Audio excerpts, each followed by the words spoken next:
Amém. Queria convidar você para continuar com os seus olhos fechados.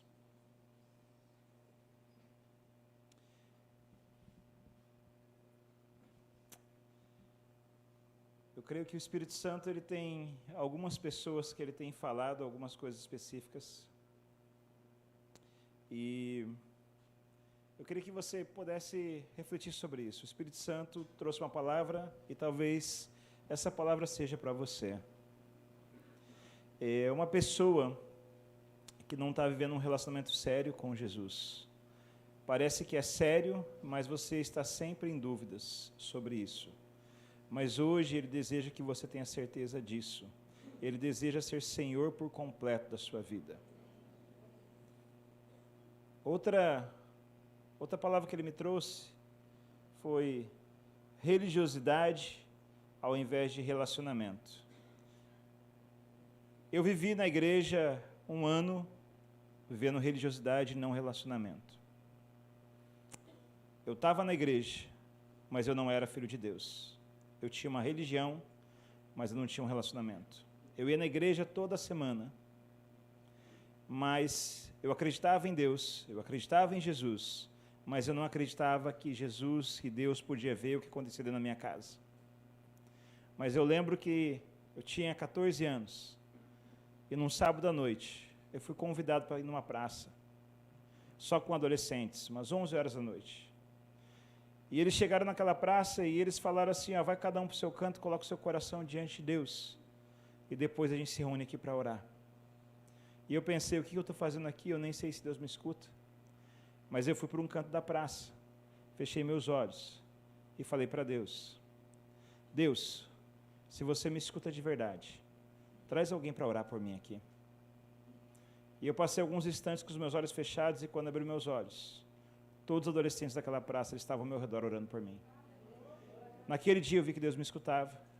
Naquele dia eu entendi que as coisas erradas que aconteceram na minha casa não foi Deus quem quis, mas foram escolhas erradas que as pessoas da minha casa escolheram fazer. Que as coisas erradas que aconteceram comigo não foi Deus quem quis, foram escolhas erradas que eu fiz. E eu entreguei a minha vida para Jesus. E eu passei a me relacionar com Ele. Eu já era líder de adolescentes na igreja, mas eu não era filho de Deus. Eu vivia uma vida de religiosidade e não de relacionamento.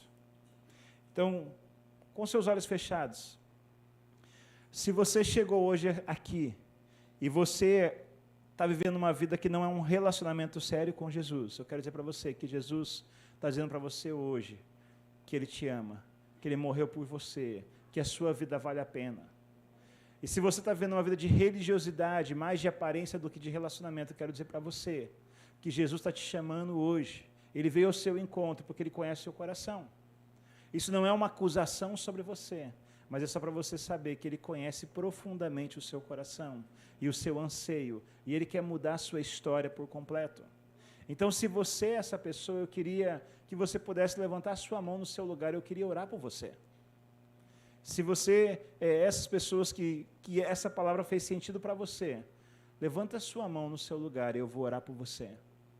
Eu queria que todo mundo ficasse com os seus olhos fechados. Amém? Tem mais alguém? Amém? Mais alguém? Amém? Amém? Fica com as suas mãos levantadas que eu vou orar por vocês.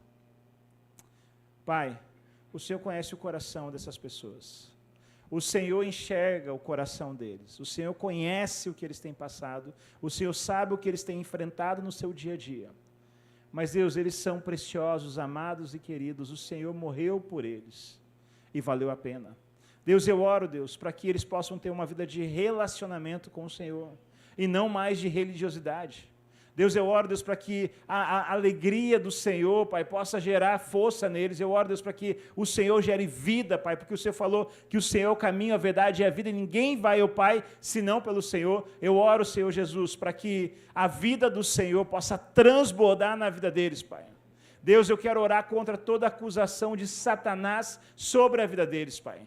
Que eles sejam livres no Senhor, Pai. Nós oramos para que, assim, Deus, como a minha vida foi transformada há 25 anos atrás, Deus, eu oro, Deus, para que a vida deles sejam transformadas a partir do dia de hoje, e eles sejam proclamadores da verdade do Senhor, por onde eles passarem, em nome de Jesus. Amém. Uma outra palavra que o Espírito Santo trouxe para mim foi sobre angústia. Pessoas que entraram hoje aqui angustiadas, carregando um peso que para você é além daquilo que você dá conta de carregar. Eu quero dizer para você que o jugo do Senhor é suave. E Ele quer tirar esse peso dos seus ombros, Ele quer que você entregue esse peso para Ele. Eu não sei o que você está passando, não sei qual a adversidade que você está lutando contra, mas eu quero dizer para você que o jugo do Senhor é suave, mesmo na adversidade. Então, se você está com esse coração angustiado, eu quero orar por você. Se você é essa pessoa, levanta a mão, eu quero orar por você. Se você está carregando uma angústia, você entrou hoje com uma angústia no seu coração, nós vamos orar por vocês. Pai, nós queremos orar, Deus, por esses que entraram hoje aqui, Deus, com uma angústia, Pai, carregando um peso que não é deles, Deus. Pai, eu quero orar agora em nome de Jesus, para que todo o peso, Deus, que está sobre os ombros deles sejam retirados agora, Pai. Deus, alguns estão enfrentando problemas na família, Deus. Outros no trabalho, Senhor. Deus, outros, Deus, estão lidando, Deus, com adversidades que às vezes para eles é difícil até de explicar, mas eu quero orar, Deus, que todo esse peso seja retirado agora em nome de Jesus. Pai, em alguns, Deus, isso está gerando, Deus, sofrimento físico, Pai. Eu quero orar, Deus, por essa cura emocional também, Deus. Deus, eu quero declarar, Deus, para que eles possam carregar somente o jugo suave que vem do Senhor, Pai. Em nome de Jesus, Deus. Jugo suave do Senhor, Pai. Eu oro pela solução, que eles possam conseguir ver o Senhor e possam conseguir ver a resposta do Senhor, Pai. Em nome de Jesus. Amém. Amém, queridos. Foram algumas palavras que eu recebi, então eu precisava compartilhar. Mas saúdo a todos com a graça e a paz de Jesus Cristo, amém? Aleluia. Quem está feliz com Jesus? Eu vou perguntar de novo. Quem está feliz com Jesus? Isso aí, gente. Com Jesus a gente tem que estar feliz. Gente, para quem não me conhece, meu nome é Giliardi, Gili, tá? É mais fácil. Eu sou casado há 16 anos com a Lucilene, com a Lu, ela está lá em Curitiba. Sou pai do João Pedro, que tem 15 anos. Sou pai da Letícia, que tem 11 anos. São os figurinhas de Jesus. Faço parte da Jocum, Jovens com a Missão, que vocês conhecem. Todo mundo conhece a Jocum aqui, certo? Quem não conhece? Não conhece? Não. Eu vi você aqui na frente. Fazem 21 anos que eu estou na Jocum. Tem sido um privilégio poder servir ao Senhor, compartilhar as boas novas de Cristo. Então, a primeira vez que eu vim para Vitória, eu já tinha vindo para o Espírito Santo, foi a primeira vez que eu vim Vitória, não. Eu vim para Grande Vitória, né? Aqui, qual é o nome da cidade? Serra. Mas eu já fui também em Cariacica. Cadê o pessoal que está lá na Jocum? Cadê? Aí, ó, a galera lá, ó. Galera, fui visitar a base lá em Cariacica, já conheci mais de uma cidade, ó. Estou ficando viajado. Já sei ir na praia, andando. Olha que benção. Estou conhecendo. Mas é um privilégio poder estar aqui e poder compartilhar a palavra de Deus com vocês. E Deus tem gerado muitas coisas nos nossos corações esses dias. Então eu quero ler algumas passagens da Bíblia com vocês. E a gente está aí com esse tema sendo e fazendo, né, discípulos. E nós precisamos refletir Jesus. Nós precisamos refletir Jesus. Tá? E eu quero pedir para você fazer mais uma coisa. Eu quero que todo mundo baixe a sua cabeça e feche seus olhos. Agora imagina onde Jesus está agora. Imagina onde Jesus está. Agora, imagina o que Jesus está sentindo agora. Agora imagina, olha aí e veja o rosto de Jesus. Veja o rosto de Jesus. Veja a expressão dele. Olha bem a expressão de Jesus. E a hora que você enxergar bem o rosto, a expressão de Jesus, quando você conseguir ver bem ele, eu quero que você levante a sua cabeça e olhe para a pessoa do lado e expresse no seu rosto o rosto de Jesus para essa pessoa do lado. A hora que você vê, já pode levantar a cabeça e expressar o rosto de Jesus para essa pessoa que está do seu lado. Expressa o rosto e mostra o rosto de Jesus. Como você viu o rosto de Jesus, olha para a pessoa do lado e mostra o rosto. Pode levantar a cabeça já e mostrar o rosto de Jesus para a pessoa do lado aí, gente.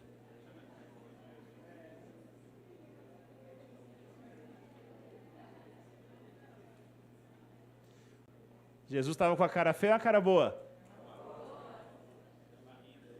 Estava rindo. Nós precisamos expressar a face de Jesus aqui na terra. Nós precisamos expressar o rosto de Jesus aqui na terra. E nós vamos conseguir fazer isso a partir do momento que a gente está conectado com Ele o tempo todo. E talvez, em alguns momentos, você vai precisar fazer isso. Baixar sua cabeça, fechar os seus olhos, pensar em Jesus, olhar a face dele, e aí você vai levantar e você vai olhar para as pessoas como Jesus. Amém? Parece doido, né, gente? Eu também acho. Vamos lá, gente. Eu quero ler com vocês alguns versículos, tá? Quero ler com vocês 1 Timóteo 3:2. 1 Timóteo 3:2. Diz assim, 1 Timóteo 3:2. Quem achou, fala achei. Quem não achou, pode olhar na tela lá, tá, gente? O nosso pessoal da mídia ajuda nós ali, ó. Vamos lá. Diz assim: é necessário, pois, que o bispo seja irrepreensível, marido de uma só mulher, moderado, sensato, respeitável, hospitaleiro e apto para ensinar. Eu quero só que você guarde uma palavra desse versículo agora. Hospitaleiro. Tá? Vou ler outro versículo com vocês. Tito. Tito, capítulo 1, verso 8. Tito 1, verso 8.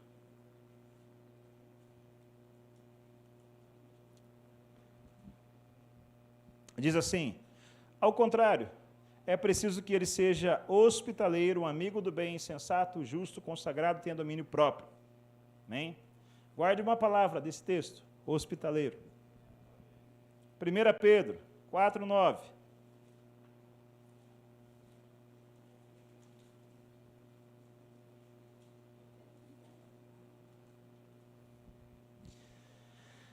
Diz assim, 1 Pedro 4:9. Sejam mutuamente hospitaleiros, sem reclamação. Guarde uma palavra desse texto também, hospitaleiros. Tá? E eu quero ler um versículo também com vocês, que está lá em Gálatas, não eram 3 passagens, eram 4.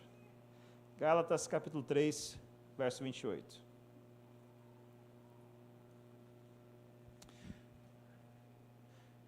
Gálatas 3, 28 diz assim: não há judeu, nem grego, escravo nem livre, homem nem mulher, pois todos são um em Cristo Jesus. Amém?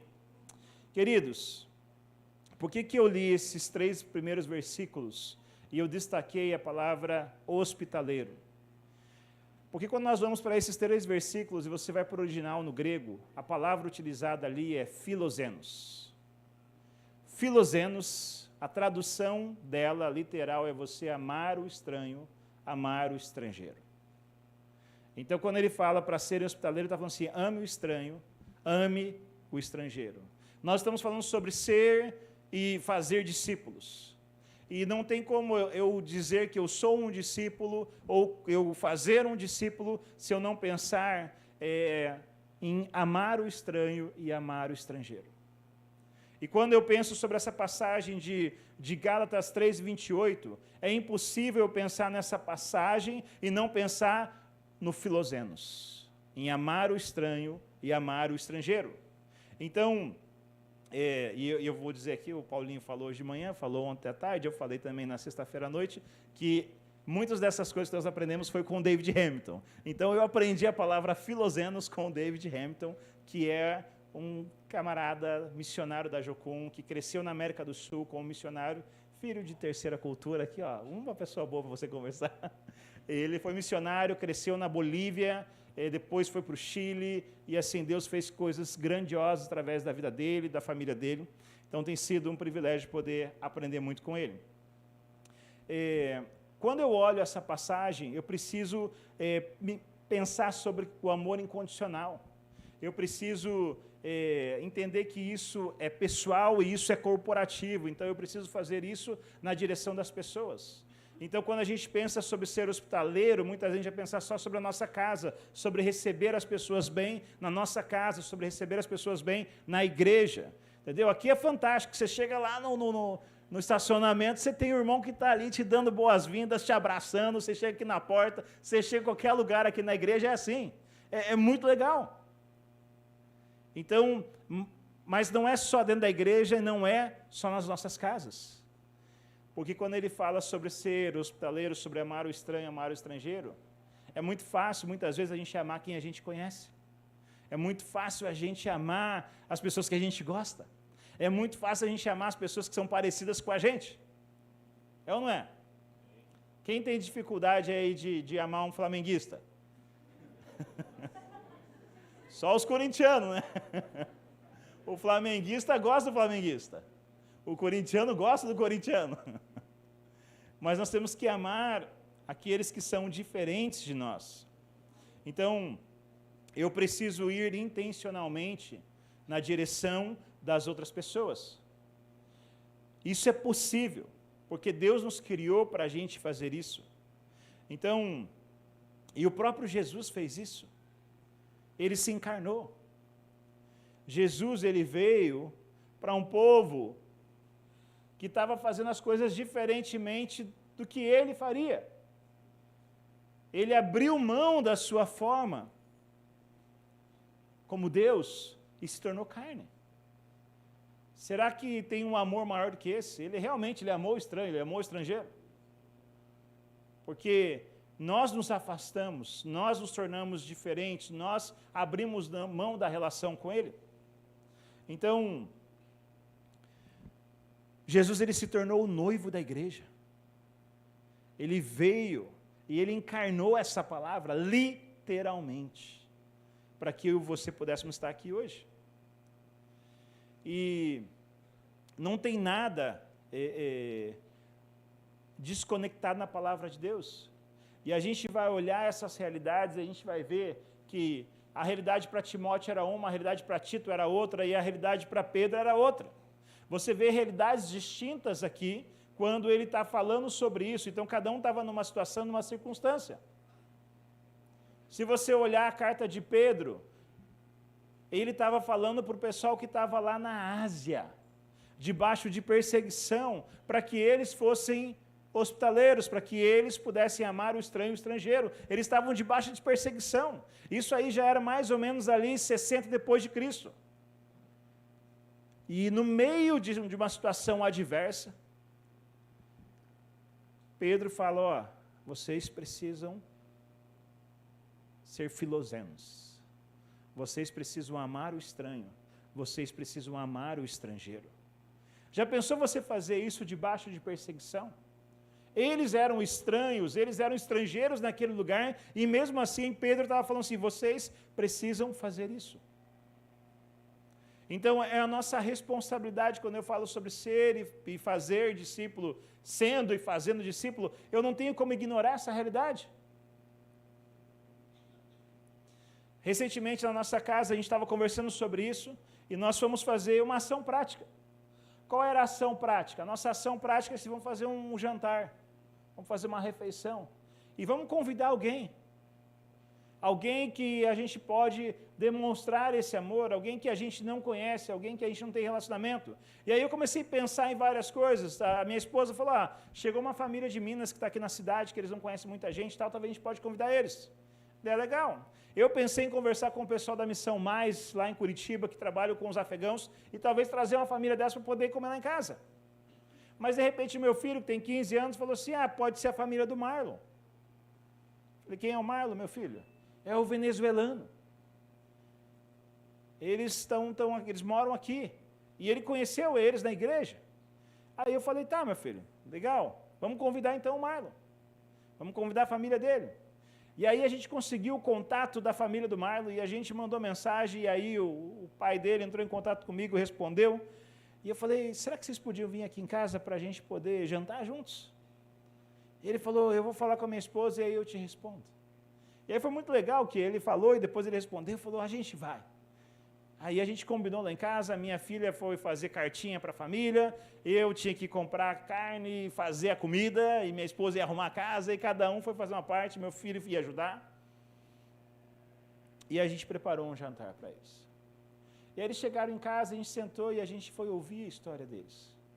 E eles contaram de como que eles tiveram que sair do país, como eles chegaram, perderam tudo, ele, professor, ela, advogada, eles tinham um bom trabalho, eles tinham uma casa, ele tinha proposta de emprego para trabalhar em outras nações, eles tinham uma vida realmente estável, mas tudo ficou ruim.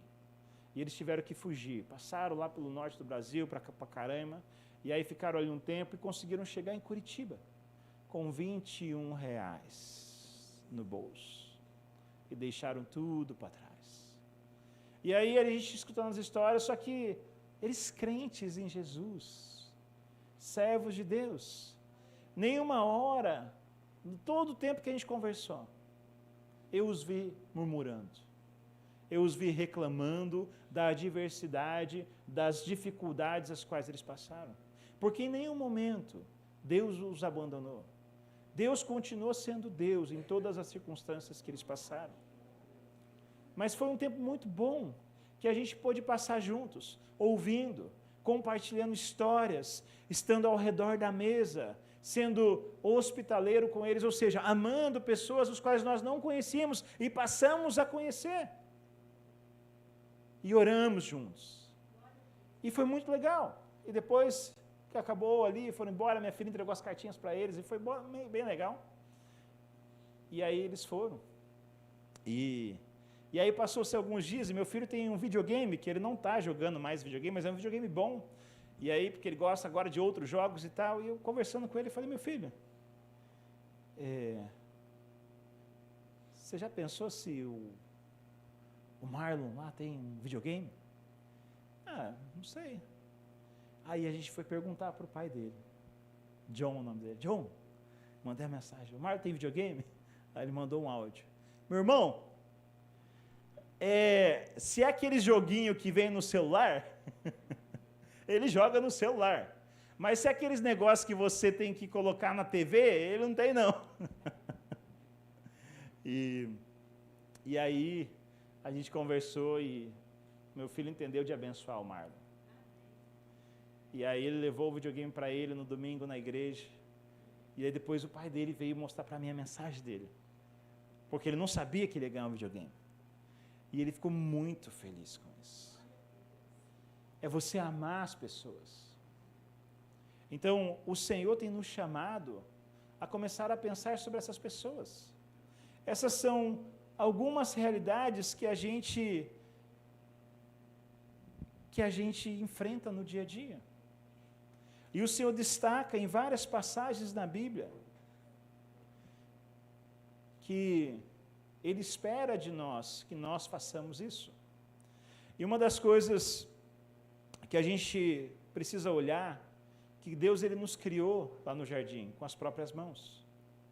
E você pode perceber que o cuidado de Deus e o amor de Deus por nós foi tão grande, que o jardim, Ele não criou dando um comando de voz. A Bíblia fala lá em Gênesis 2:8 que Ele plantou o jardim. Olha o cuidado de Deus, aonde Ele faz algo para as pessoas, de maneira muito cuidadosa. Então, eu preciso entender que nós somos estrangeiros aqui nesse mundo. Lá em Crônicas 29:15 diz, diante de ti somos estrangeiros e forasteiros, como os nossos antepassados, nossos dias na terra são como uma sombra sem esperança. Em João 17:16, Jesus declarou, eles não são do mundo, como eu também não sou. É muito claro nas Escrituras a importância de observarmos aquilo que se fala sobre filozenos, sobre amar o estranho, amar o estrangeiro. Então, eu não posso ignorar aquilo que a gente vê no nosso dia a dia. Nós passamos por pessoas. Uma vez eu estava fora do país, e eu sentei com uma pessoa que era um morador de rua, que era um contexto totalmente diferente de moradores de rua do Brasil, e aí eu comecei a sentar e conversar com a pessoa, e eu falei, como que você está? E aí aquela pessoa, ela começou a compartilhar que a sensação que ela tinha é que ela era invisível, que as pessoas passavam por ela, sem ver ela. E quando nós somos chamados para amar o estranho, amar o estrangeiro, nós não podemos ignorar as pessoas. Recentemente, algumas semanas atrás, nós recebemos uma notícia, a gente tem vários grupos de ações dentro da missão, e ouvimos a notícia que haviam 9 afegãos que estavam perambulando no aeroporto de São Paulo, sem lugar para ir. E ali a gente começou a fazer algumas mobilizações. Eu estava em Curitiba, da grande Curitiba, onde eu resido, e aí eu recebi a notícia pelo WhatsApp, e aí a gente começou a fazer algumas articulações e conversar, e aí de repente esses 9 virou 11, que virou 20, que virou 30, e de repente tinham 67 afegãos no aeroporto de São Paulo, mães com crianças pequenas, um frio lascado. Eles não tinham para onde ir. Alguns estavam ali há 10, 15 dias, perambulando pelo aeroporto, sem lugar para ir. Ah, mas por que eles vieram para o Brasil? Porque eles estão fugindo do sistema de governo que tem lá no Afeganistão, que é o Talibã, que tomou conta. Então, muitos fugiram de lá, e eles estão tentando ir para outra nação para poder recomeçar a vida. E vai fazer o quê? Eles não falam a língua, o governo brasileiro deu visto para eles, e está certo de dar o visto, porque eles estão fugindo, mas eles não falam a língua, eles não têm documentos, eles não têm trabalho. Quando eles chegam, se não houver ninguém que vai receber eles, que vai amar eles, que vai prover alimento, que vai prover moradia, que vai fazer algo, eles ficarão perambulando. E ali a gente começou a pensar como resolver isso. E aí eu tenho um amigo que é pastor em São Paulo, e eu liguei para ele e falei: Samuel, me ajuda. E aí a igreja dele tem um acampamento, uma chácara. E ele falou: Gílio, estou conversando com o pastor aqui, e eles da noite para o dia falaram assim: Gílio, emergencialmente pode mandar essa galera para lá. E aí, então, ali vai receber, uns irmãos se mobilizaram com o transporte, a galera da Jocum lá de São Paulo, que é a Jocum Casa, estava no aeroporto, ajudando a galera, fazendo a lista de quem são as pessoas, e a gente precisava de transporte, alimentação, e emergencialmente nós conseguimos, da noite para o dia, levar esses 67 para esse acampamento. E eles cederam esse acampamento lá de graça, por um mês mais ou menos. E aí, doação de comida daqui, recurso financeiro dali, algumas igrejas assumindo algumas famílias de levando para uma região, alugando casa, porque é 6 meses, 1 ano, que a igreja vai dar o suporte, tem que pagar o aluguel, tem que arrumar a comida, tem que arrumar professores de português, tem que arrumar a gente para poder ajudar com documentação, e tudo isso é custo. Ah, mas será que eu estou disposto a usar meu recurso para isso? Quando a gente fala sobre amar o estrangeiro, sobre amar aqueles que a gente não conhece, a gente amar as pessoas que Jesus ama. E quando eu penso sobre ser e fazer discípulo, eu preciso fazer aquilo que Jesus fazia. Ele tinha uma multidão, ele olha para os discípulos dele e fala assim, os discípulos chegam para ele e falam assim: mestre, acho que a gente tem que mandar eles para casa, porque eles vão ter que comer. Jesus olhou para eles e falou assim: alimenta eles. Aí o Felipe foi fazer as contas. Eles não tinham recurso financeiro para isso. Mas não é sobre o que eu tenho, é sobre aquilo que ele fala para eu fazer. Jesus já sabia de tudo que ia acontecer, e ele já sabia de tudo que está acontecendo nos dias de hoje. E ele sabe que ele pode contar com a igreja dele. Amém? Ele pode contar? Amém. Quem que é a igreja dele? Não. Nós é legal, mas vamos lá. Quem é a igreja dele? Eu sou a igreja dele. Já viu aquela história de cachorro que tem 2 donos, morre de fome? Porque o cachorro é nosso, aí você sempre acha que o outro vai dar comida, e o outro acha que você vai dar comida. E aí o que acontece? Morre. Lá em casa tem um cachorro, e tem 2 crianças, né? Um adolescente e uma pré-adolescente. Um fala que o cachorro é meu, o outro fala que o cachorro é meu, mas na hora de levar para poder passear, é dele.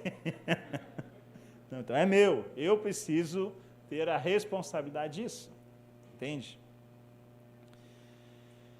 Quando a gente olha para as Escrituras, e se a gente for lá para Mateus, capítulo 25, verso 34 a 40, diz assim: então o rei dirá aos que estiverem à sua direita: venham, benditos de meu Pai, recebam como herança o reino que lhes foi preparado, desde a criação do mundo. Pois eu tive fome, e vocês me deram de comer. Tive sede, e vocês me deram de beber. Fui estrangeiro, e vocês me acolheram. Necessitei de roupas, e vocês me vestiram. Estive enfermo, e vocês cuidaram de mim. Estive preso, e vocês me visitaram. Então os justos lhe responderão: Senhor, quando tivemos com fome, te demos de comer? Ou com sede, te demos de beber? Quando tivemos como estrangeiro, te acolhemos? Ou necessitado de roupas, e te vestimos? Quando tivemos enfermo ou preso, e fomos te visitar? O rei responderá: digo-lhes a verdade, o que vocês fizeram a alguns dos meus menores irmãos, a mim o fizeram. Você vê aqui que essas pessoas, esses filhos do Senhor, eles amaram as pessoas, e eles deixaram com que a fé deles resultasse em algo. Então, a nossa responsabilidade é deixar com que a nossa fé resulte em algo que vai transformar o mundo. Muitas vezes nós podemos criticar o governo, nós podemos criticar os empresários, nós podemos criticar o nosso vizinho e criticar pessoas que estão fazendo nada, mas eu preciso entender assim, qual que é a minha parte? Qual é a minha responsabilidade? O que Jesus chamou eu para fazer? E como igreja de Jesus, Ele nos chamou para poder transformar a terra, trazer o reino dos céus para a terra, da mesma maneira que é nos céus. Então, eu não posso ignorar. Aí a gente olhou essas 67 pessoas, nós conseguimos, com missão, ajudá-los. Várias igrejas se mobilizaram. E aí a Jocum falou: a gente tem famílias ainda, e agora a gente tem que tirar eles dessa chácara, então precisamos fazer o quê? Vamos alugar 2 casas, pelo menos, para poder ajudar essas famílias. E aí tem aluguel, e tem alimentação. Aí conversamos com uma outra igreja de São Paulo, e falou assim: Gília, a gente vai ajudar com um valor mensal, para pelo menos ajudar a cobrir um aluguel por 1 ano. Você entende como Deus, Ele faz as coisas? Vocês lembram que quando o povo de Israel estava no deserto, de onde vinha a comida? Caía do céu, né? Maná. Vocês acreditam que nos dias de hoje o maná poderia continuar caindo do céu? Sim ou não? Sim. Sabe por que não está caindo? Sabe por quê? Porque o Senhor já nos deu o recurso suficiente para que nós possamos mudar a realidade que nós estamos vendo aí fora. Nós temos o recurso necessário para poder transformar o mundo. O Senhor já deu isso para a gente. Gília, mas eu tenho muito pouco. Não é sobre a quantidade, é sobre o nosso coração. É sobre como a gente vai amar essas pessoas, e é onde a gente está disposto a ir. Eu lembro que eu falei para vocês na sexta-feira que eles estavam aqui, que é importante a gente ouvir e obedecer. Talvez Deus vai falar para a gente fazer algumas loucuras, como gritar ao redor das muralhas de Jericó. Eu lembro que em 2017 eu estava morando no Rio de Janeiro, na cidade do Rio, e o Senhor falou comigo bem no início do ano. Eu fui no litoral de São Paulo para poder ministrar numa campanha de férias lá de uma igreja. E aí Deus falou comigo lá, que quando eu voltasse para a cidade do Rio de Janeiro, eu morava ali no bairro Rocha, 500 metros do Jacarezinho, para quem já viu nos noticiários, e Deus falou para mim, para a gente fazer caminhadas de oração. Caminhadas de oração, todas as manhãs, e na rua, orar. Então, quando eu cheguei, eu organizei isso. Então, todo dia, 6 horas da manhã, 6h15 da manhã, a gente saía para fazer caminhada de oração. Então, a gente estava à volta. A gente ia a rua, virava à direita, passava numa invasão, cruzava, entrava no meio de uma comunidade, dava a volta e chegava na igreja. Estava mais ou menos 1 hora, todo dia. E às vezes parecia uns doidos. Com a Bíblia na mão eu consigo andar e ler ao mesmo tempo, então a gente ia orando a palavra de Deus. tá? E aí a gente parava e orava pelas pessoas que queriam oração, pregava para alguns, pessoas sendo curadas nas ruas, pessoas recebendo oração, e todo dia era assim. E era muito legal. E aí eu lembro que um dia foi eu e o pastor, que é ali da igreja também, porque ali naquela igreja onde a gente estava fazendo a nossa base missionária, rodando nos nossos treinamentos. Então um dia foi eu e esse pastor, e a gente foi andando, o resto da... Não, a gente foi com a equipe, perdão, antes a gente foi com toda a equipe. E aí quando a gente estava chegando no final da caminhada, um jovem nos parou: ei, vocês são da igreja? Vocês são tipo da intercessão? Vocês conhecem uma casa de recuperação? A gente conhece. E aí a gente começou a falar de Jesus para ele. E a gente falou de Jesus, e ele entregou a vida para Jesus, e ele orou, ficou todo feliz, abraçou ele. Ele falou: cara, você conhece aquele filme Meu Namorado é um Zumbi? Eu falei: não. Ele falou: então, mas é que lá tem uns zumbis no filme, e eu estou me sentindo como se eu fosse um zumbi, e vocês são aqueles que vinham e traziam a cura para mim. Eu falei: mas é mais ou menos isso, está certo? E aí ele entregou a vida para Jesus, e a gente marcou no dia seguinte, a gente ia passar lá de novo naquela nossa caminhada de oração, que era todo dia. E a gente ia parar na casa dele, orar com ele e com a irmã dele. E no outro dia a gente foi de novo fazer a caminhada, só que nesse dia só foi eu e o pastor, amigo meu que estava lá, que era dessa igreja, e a gente passou na casa dele, oramos por ele, pela irmã dele, e aquele dia era até feriado lá no Rio, e ele tinha conseguido um bico de pintor. Então ele estava com a escada dele, ele falou: eu vou ir pintar uma casa e tal. Aí eu falei: a gente que falou com ele: a gente está indo terminar a nossa caminhada de oração, mas se você quiser, depois a gente pode te ajudar com a escada. Ele falou: tá bom. Então ele veio com a gente. E a gente parou para poder orar na boca de fumo, aonde acontecia o tráfico. E a gente viu que estava meio movimentado naquele dia, a gente parou, eu falei com os caras, falei: a gente pode orar por vocês? Aí o cara falou: pode. E aí quando a gente começou, que a gente ia orar por eles, passaram um rádio para eles, dizendo que a polícia estava entrando. Aí eles: vaza. E nisso eu vi um menino, talvez de uns 16, 17 anos, arrancou a pistola. Quando ele arrancou a pistola, começou o tiroteio. E a gente estava no meio. Eu sei que esse pastor amigo meu virou um ninja, sumiu. O cara era bom. O cara, ele foi parar atrás de uma banca lá de alumínio, que eu nem sei como que ele achou aquele negócio lá. E eu pensei na hora, falei: cara, tem que ir pro chão. Aí foi pro chão, o carinha foi pro chão, esse cara estava com a gente. No que nós dois fomos pro chão, ele falou assim: Giri, tomei um tiro. Aí eu fiquei naquela, eu passei a mão no corpo para ver se eu tinha tomado também, graças a Deus não. E aí ele tomou um tiro no braço. Aí você pensa, dos males o menor, né? No braço. Só que pegou numa artéria. Então vazava sangue igual uma mangueira furada. E aí a polícia chegou, acabou o tiroteio, e aí ninguém desce para poder ajudar. Aí eu pensei: cara, tem que fazer alguma coisa. E eu lembro que eu tirei minha camiseta e falei: cara, tem que estancar esse sangue. E eu tentei fazer um torniquete. A polícia foi olhar na mochila dele, graças a Deus, ele não tinha droga, porque no dia anterior ele entregou a vida para Jesus, então não tinha droga com ele, e foi uma grande bênção. E ali naquela situação, a polícia seria orientada a não levá-lo, não colocar ele na viatura para ir para o hospital, porque se ele morre no meio do caminho, ele seria um grande problema. Mas eu conversei com os policiais e falei: cara, a gente precisa levar ele para o hospital. E ele falou: não, vamos levar. E a gente colocou ele na viatura, daí ele falou: Giri, você vai comigo? Eu falei: vou. E a gente foi. E a gente chegou no hospital, assim, a viatura estava lavada de sangue. E aí levaram ele para a cirurgia, foram 3 horas mais ou menos de cirurgia, graças a Deus, deu tudo certo, o braço dele, tudo, não morreu não. Passou a noite no hospital, lá na enfermaria, e foi até interessante, porque duas camas depois da dele, de noite, um cara ficou endemoniado e falou: eu vou matar você, eu vou acabar com você. Aí as enfermeiras expulsando o demônio do cara, aí o cara ficou mais: acho que eu tenho que estar firme com Jesus, né?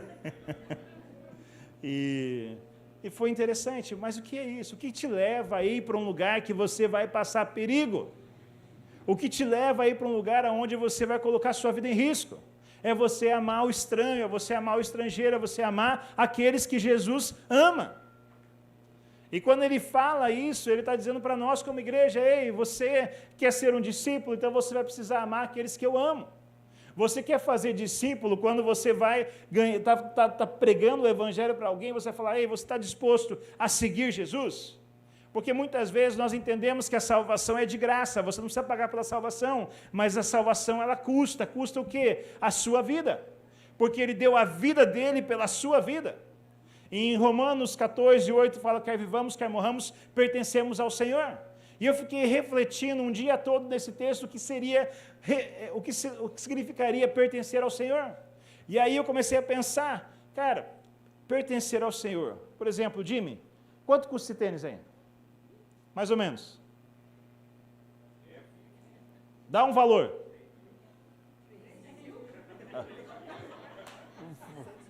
R$150 Ok. Se eu pego R$150 agora e eu ofereço para você, se eu pego 150 agora e ofereço para você, você vende para mim?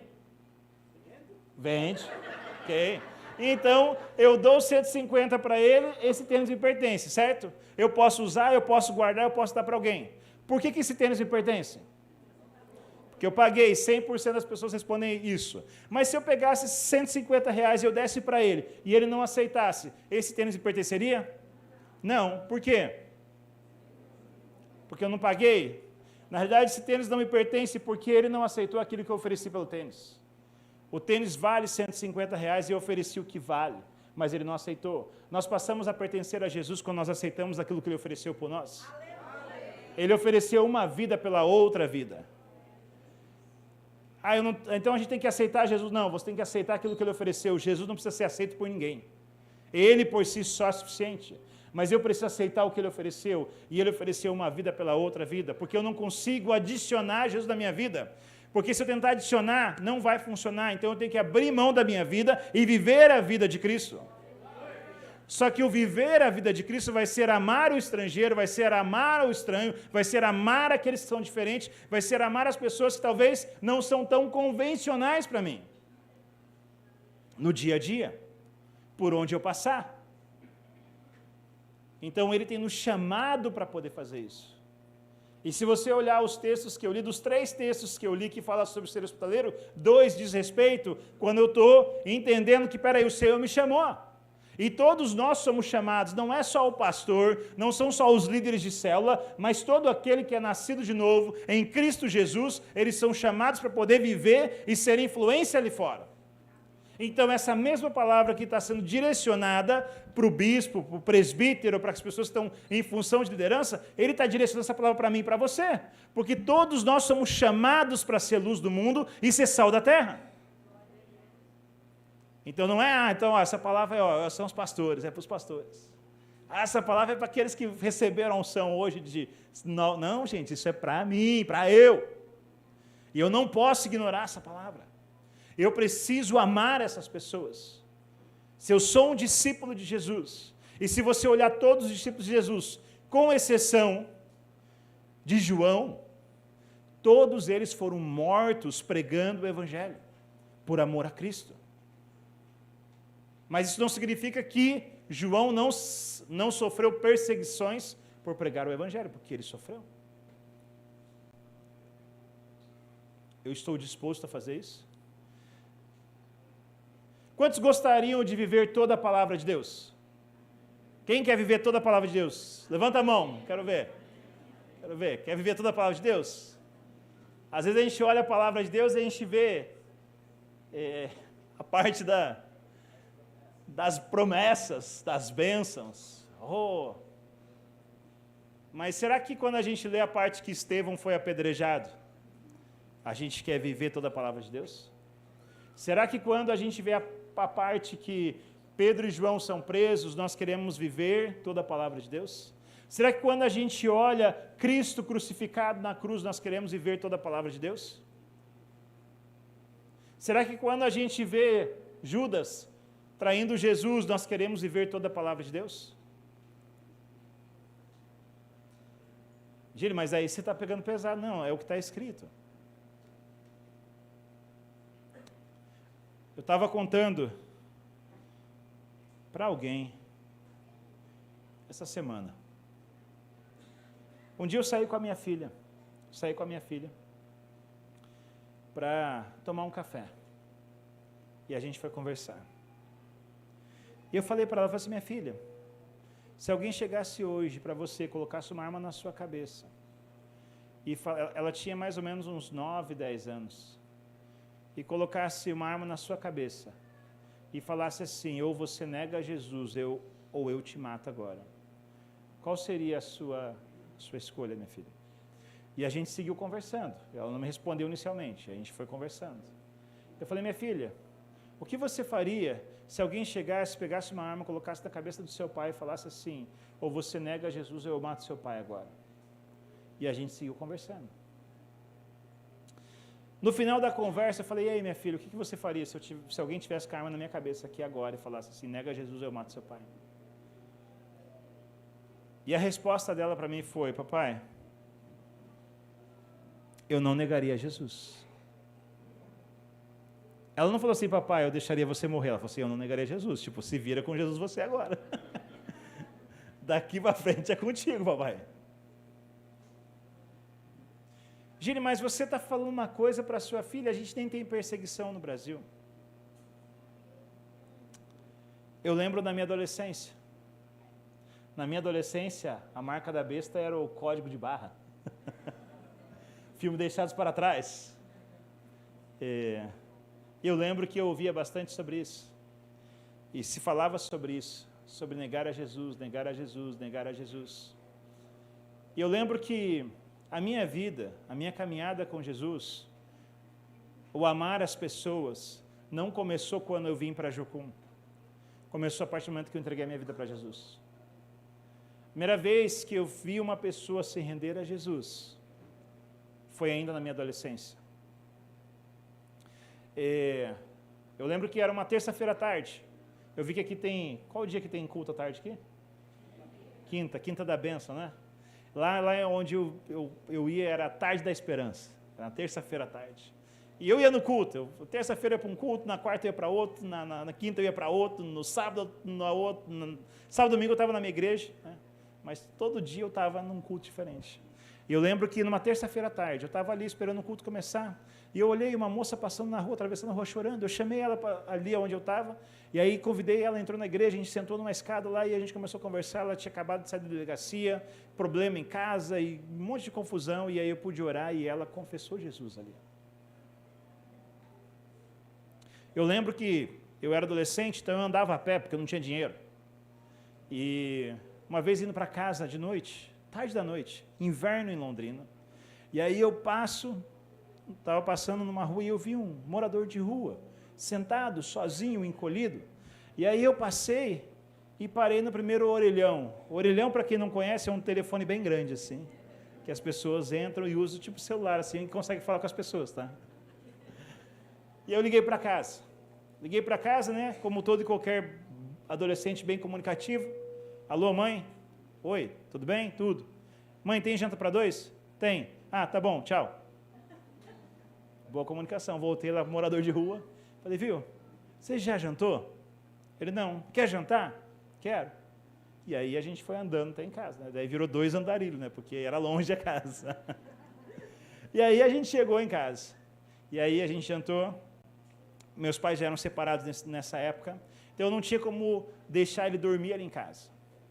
E aí, eu e meus irmãos, tem mais 2 irmãos, e cada um de nós tinha um cobertor, um edredom. Eu perguntei à minha mãe, eu posso dar o meu cobertor? Ela falou, pode, é seu.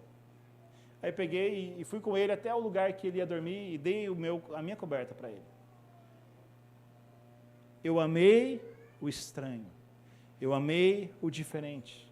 Custou para mim? Custou. Eu dei algo que era meu, eu dei algo que tinha valor, dei algo que eu precisava para alguém que também precisava. Por quê? Porque Jesus faria isso por ele.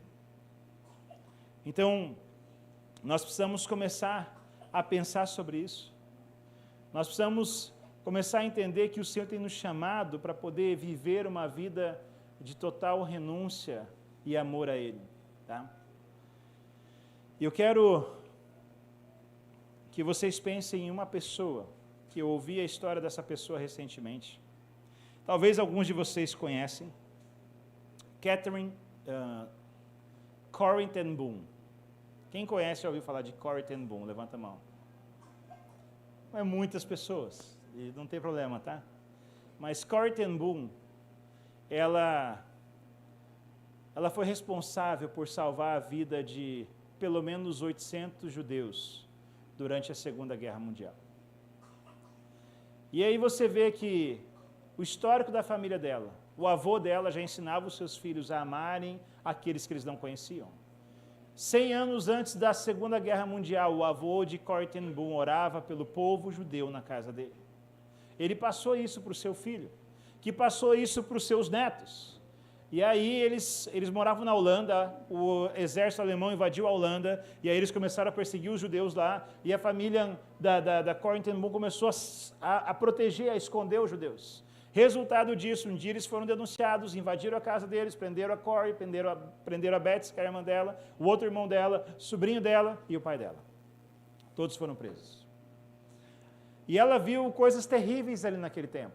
Aconteceu que o pai dela faleceu, o irmão dela faleceu, o sobrinho dela faleceu, ela e a irmã ficaram presas num campo de concentração juntos, ela viu a irmã dela sendo torturada, a irmã dela faleceu. E miraculosamente, uma semana antes de matarem todas as mulheres da idade de Corrie, ela foi libertada. Então aí você pode pensar, poxa, é uma vida complexa. Então depois que ela sai dali, salvou os judeus, e aí ela deveria ficar na casa dela. E passar o resto da vida dela ali na Holanda, vivendo a vida dela, e ela não era jovem. Depois que ela sai do campo de concentração, Corrie ten Boom vai para 60 países, pelo menos, para poder pregar o evangelho para aqueles que ela não conhecia, mas que ela sabia que Jesus amava. E aí um dia ela está na Alemanha, em Munique, está pregando ali, acaba o culto. Um homem, e ela estava pregando sobre perdão, um homem veio na direção dela. E aquele homem que veio na direção dela era um dos guardas que trabalhava no campo de concentração e que torturou a irmã dela. E aquele homem olhou para ela e falou assim, irmã Corrie, a sua mensagem foi muito boa. E eu queria falar algo para a senhora hoje. E ele falou para ela assim, eu queria saber se a senhora pode me perdoar. Era o homem que torturou a irmã dela. Ela viu a irmã dela morrer. E eu estava assistindo uma entrevista dela para Kathryn Kuhlman. E ela fala para Kathryn nesse momento, naquele momento que ele falou comigo, eu senti como se uma amargura muito grande viesse no meu coração. Eu quase odiei aquele homem. Mas naquele momento eu lembrei que se eu não perdoasse, o meu Pai Celestial não me perdoaria. E naquele momento eu orei a palavra de Romanos 5,5, que fala que o amor de Deus ele é derramado em nós através do Espírito Santo. E aí naquele momento eu olhei para aquele homem e eu falei, eu te perdoo, meu irmão.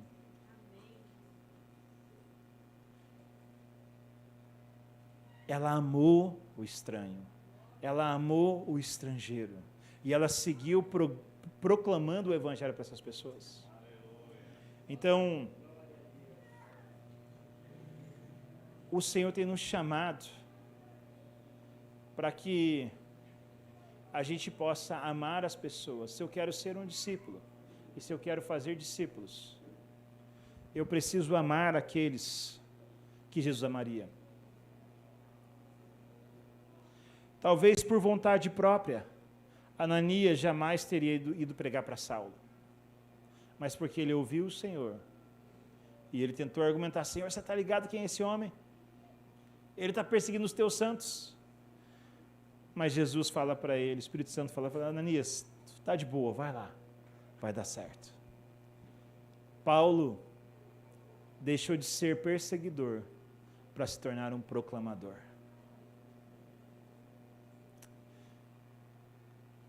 Nós precisamos ter esse mesmo coração e essa mesma disposição. Talvez a gente, num discurso, que a gente tem um problema no nosso trabalho, na nossa escola, na nossa universidade, na nossa vizinhança, e eu posso simplesmente dizer, eu estou sendo perseguido, então eu não vou me relacionar com aquelas pessoas. Mas não é isso que Jesus nos ensina. Ele nos ensina a amar essas pessoas. E se eu quero ser um discípulo, e se eu quero fazer discípulos, eu preciso olhar a Cristo. E se ele enfatiza na palavra dele, sobre amar o estrangeiro, amar o estranho, amar aquele que é o diferente, talvez você já cruzou com muitos estrangeiros nessa cidade, no seu caminho. Talvez você já cruzou com muitas pessoas que são estranhas, diferentes de você. E o diferente é diferente mesmo. Um dia eu estava correndo no Rio de Janeiro, perto do Maracanã, fazendo minha corridinha. E eu passei por um cara. E esse cara era homossexual. E o Espírito Santo falou comigo, volta lá e fala para ele que ele é lindo.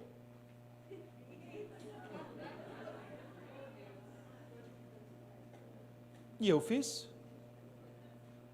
Por que ele era lindo? Porque ele foi feito à imagem e semelhança de Deus. Está entendendo? Parece uma coisa, não, a gente não deve fazer isso.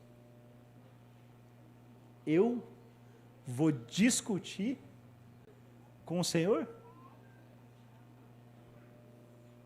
Às vezes a gente tenta. Eu gosto muito do Jim Steyer, que é o fundador da Jocum no Brasil, que ele fala assim, você já tentou explicar as coisas para Deus? Ele falou assim, eu já tentei, mas nunca dá certo. Então, é muito mais fácil você obedecer, mesmo que pareça loucura. Mas é muito fácil eu amar a pessoa que eu conheço. Mas ele não chamou a gente só para amar para aqueles que a gente conhece. E essas pessoas que a gente não conhece, saiba que o próprio Jesus já orou por eles. Lá em João, quando ele faz oração por aqueles que ainda iriam crer. Então, ele está dando a oportunidade para mim e para você, ser representante dele aqui na terra, e estabelecer o reino dele aqui na terra como é nos céus. Amém? Eu quero desafiar você a se comprometer, se você quiser, se o Espírito Santo falou ao seu coração, e se você entendeu que ele está trazendo essa palavra para você, de hoje em diante, você se comprometer a amar esses que são estranhos a você. E o estrangeiro não é apenas o morador de rua, não é apenas, talvez, aquela moça ou aquele rapaz que está se prostituindo por dinheiro, não é só aquela pessoa que está vivendo na droga, mas talvez seja uma pessoa que vive no seu meio e você, muitas vezes, você tem repelido ele, mas tem que falar assim, Jesus, eu quero sentir o que o Senhor sente por essa pessoa, eu quero ver o que o Senhor vê nessa pessoa, eu quero sentir o seu coração por essa pessoa. E na sua vizinhança, eu moro num condomínio em Curitiba, tem 900 apartamentos, e eu já chamei uns crentes que tem lá, uns amigos que eu tenho crente, e falei, gente, seguinte, a gente precisa fazer uma coisa aqui. E eu já sei o que a gente tem que fazer. E eu falei para eles, a gente vai fazer cartas agora. Como assim cartas? Nós vamos escrever uma carta para cada família, à mão. Vamos orar, Deus, dá uma palavra para essa família. E a gente vai entregar uma carta em cada apartamento de todo esse condomínio com a palavra de Deus, sobre aquilo que Deus pensa sobre eles. Gente, mas não é mais fácil você escrever uma e copiar e aí... Não. É mais fácil, mas não foi isso que Deus falou. Porque quando você vai buscar uma palavra de Deus para cada um, e essa pessoa receber essa carta, fala assim, cara, Deus está falando comigo. Eu estou disposto? Então, se você estiver disposto, Giri, mas eu não estava fazendo até agora, eu não estava amando, então eu sou um pecado, gente, olha, eu sou um pecador, gente, olha só não tem mais jeito para quem já morreu. Quem está vivo, se você não fazia até hoje, daqui para frente, você pode fazer isso diariamente. Tá? Não dá ouvido para Satanás, para acusação, para mentira, não, fala, Satanás, sai fora, em nome de Jesus. Eu vou ouvir o que o Senhor está chamando eu para fazer. E daqui para frente eu vou fazer. E essa cidade vai ver que aqui nesse lugar tem crentes que são pequenos cristos, que amam aqueles que são diferentes deles, e vão pregar o evangelho, e vão anunciar a palavra. E quando você fala sobre amar, não é ser conivente com o pecado, não, tá, gente? Porque você ama o pecador e você não é conivente com o pecado. É assim que funciona. E Deus nos ama dessa maneira. Então a gente precisa entender isso, mas falar isso em amor com as pessoas. Amém? Então, se você deseja se comprometer de hoje em diante, eu quero viver essa palavra, eu quero ser hospitaleiro desse ponto, eu quero amar o estrangeiro, eu quero amar o estranho, e eu vou fazer isso, não sei como, mas eu vou. Fica de pé no seu lugar para a gente poder orar juntos. Se você deseja se comprometer, Senhor, me usa. Não sei como vai ser, mas me usa. Eu vou fazer isso, eu vou fazer no mercado, eu vou fazer na escola, eu vou fazer no meu trabalho, eu vou fazer isso. eu vou ajudar os estrangeiros que estão chegando, os imigrantes, o povo que está precisando de ajuda, eu vou fazer. Eu vou me disponibilizar de alguma forma. Pai, nós queremos te louvar, Deus, e te agradecer, porque o teu Espírito Santo é quem nos convence do pecado, da justiça e do juízo. Obrigado, Senhor, porque o Senhor nos desafia a refletir, Deus, a sua glória, Deus, a sua presença, a sua face, Deus, aqui na terra, Pai.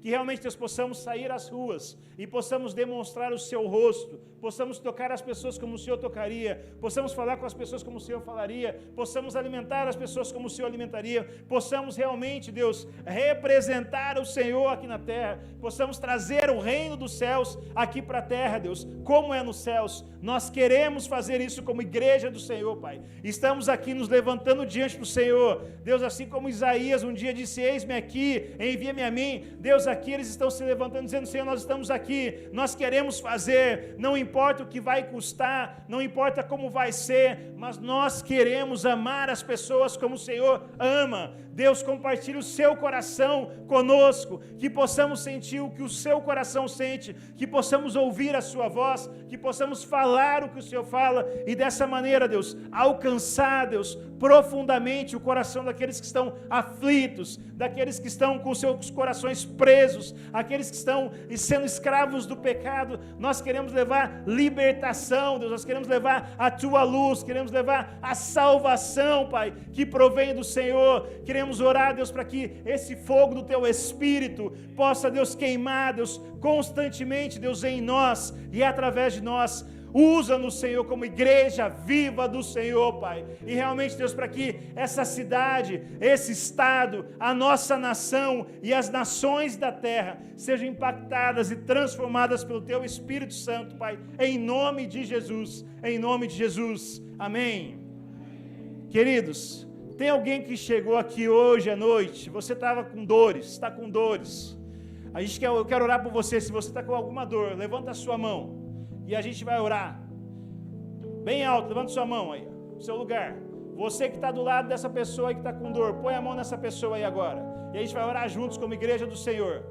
Tá? Você vai orar junto comigo, vamos orar junto para as pessoas que estão com dores agora, estão enfermas. Ora assim, Senhor Jesus, repete comigo, Senhor Jesus, nós cremos que o Senhor levou sobre si todas as enfermidades lá na cruz.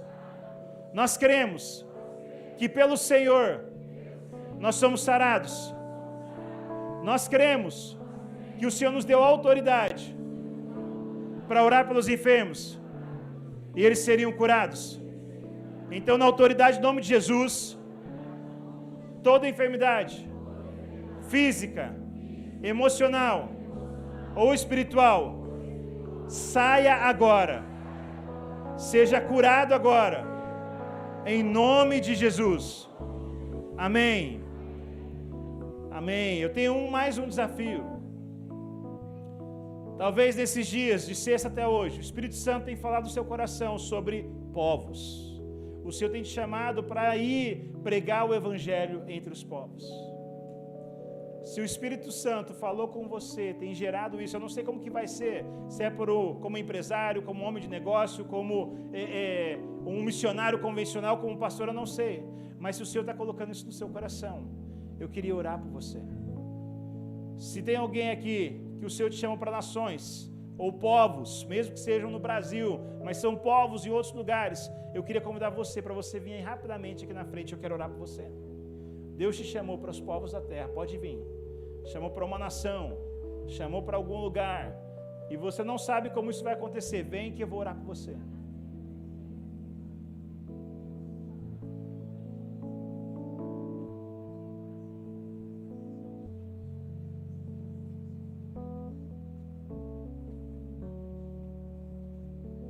Pode vir, gente. Você pode ir de várias maneiras. O Senhor sabe como.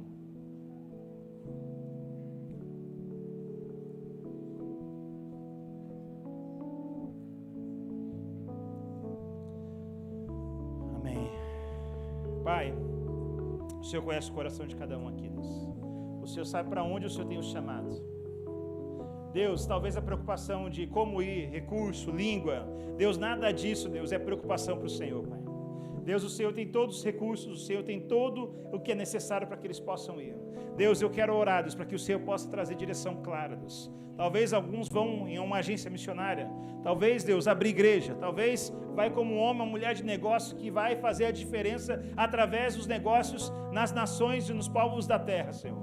Eu quero orar, Deus, para que o sonho que o Senhor gerou no coração deles possa realmente se concretizar e que eles possam ver, Deus, manifestações poderosas do Teu Espírito, Deus, acontecendo através da vida deles, Pai. A Sua palavra diz: pede-me e as nações por herança, as extremidades da terra por sua possessão. Deus, o Senhor já deu essas nações e povos para eles. Eles estão aqui diante do Senhor. E eu oro, Senhor, para que eles possam, Deus, ir crendo na palavra do Senhor, Deus, e ver o Teu reino sendo estabelecido de maneira miraculosa através da vida deles, em nome de Jesus. Amém. Amém. Aleluia. Deus abençoe. Para quem eu passo a palavra?